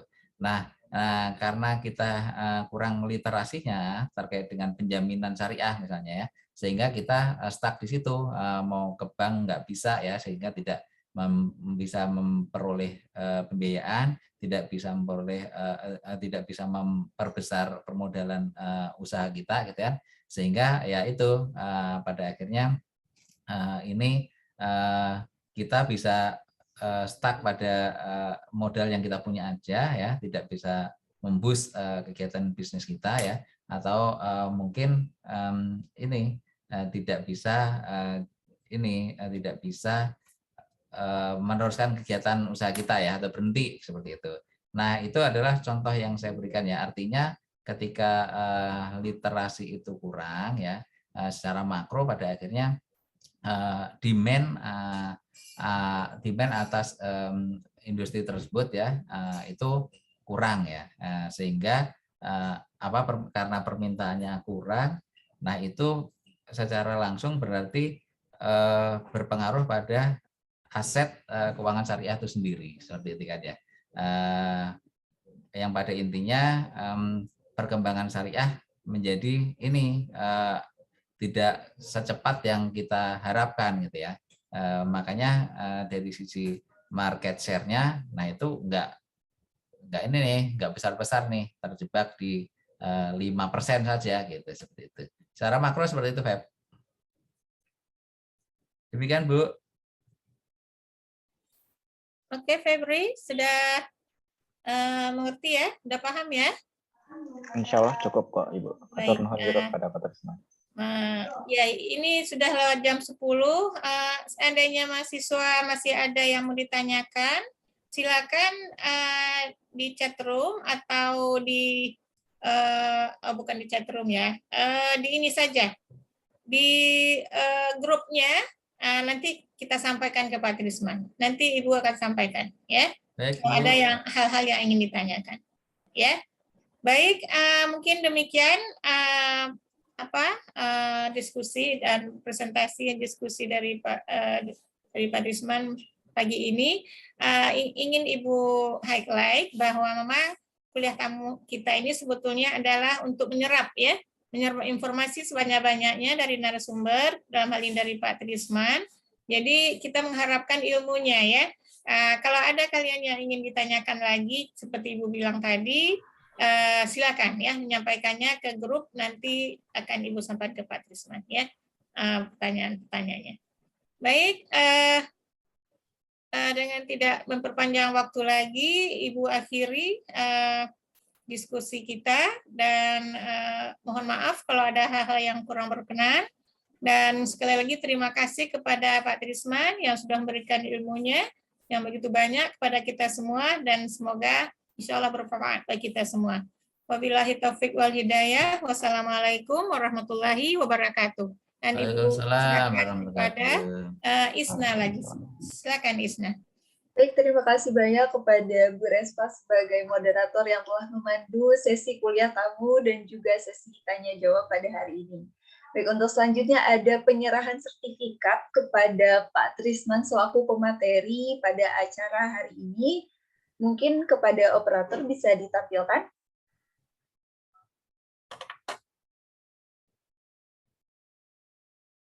Sertifikat ini sebagai salah satu bentuk terima kasih kami atas materi-materi yang luar biasa telah Bapak sampaikan. Semoga Bapak berkenan untuk menerimanya ya, Pak. Baik. Tapi belum muncul ya? Udah? Mungkin sedang loading dulu ya. Apa ada? Oh ya, alhamdulillah. Ya. Terima kasih Bu Respa. Iya, ada sedikit sertifikat dari kami, Pak. Terima kasih, mohon diterima ya, Pak. Baik Bu, terima kasih sertifikatnya. Baiklah hadirin sekalian, dengan sesi penyerahan sertifikat merupakan tanda berakhirnya acara kita pada hari ini. Namun sebelum acara ditutup, marilah kita sama-sama membaca doa penutup yang akan dipimpin oleh Yazid. Kepada Saudara Yazid dipersilakan.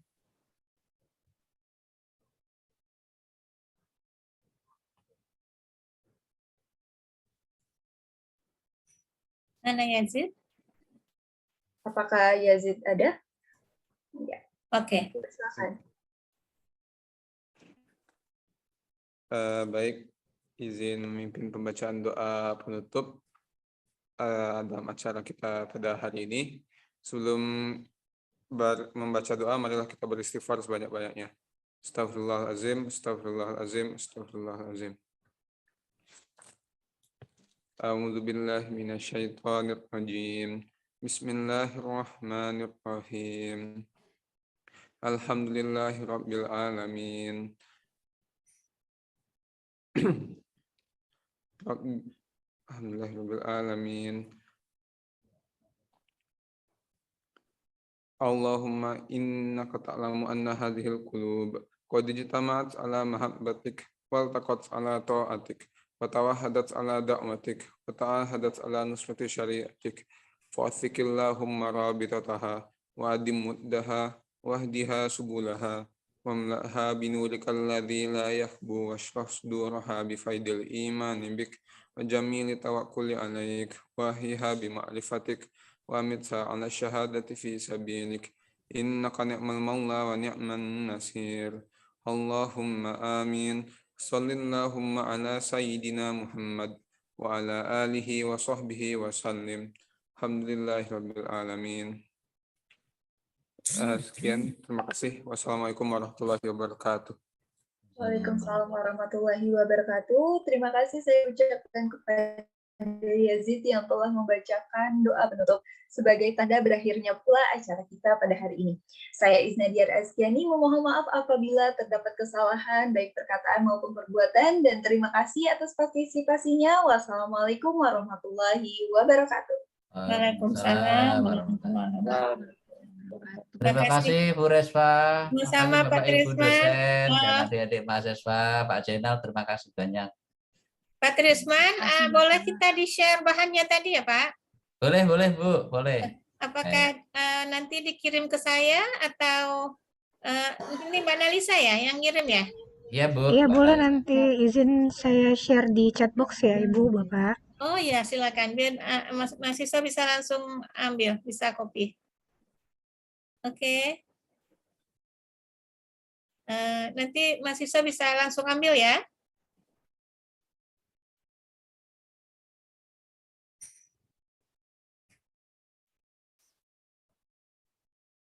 Oke. Ya, persilakan. Jadi sudah bisa kalian baca di rumah untuk bahan ujian ya, ujian UAS.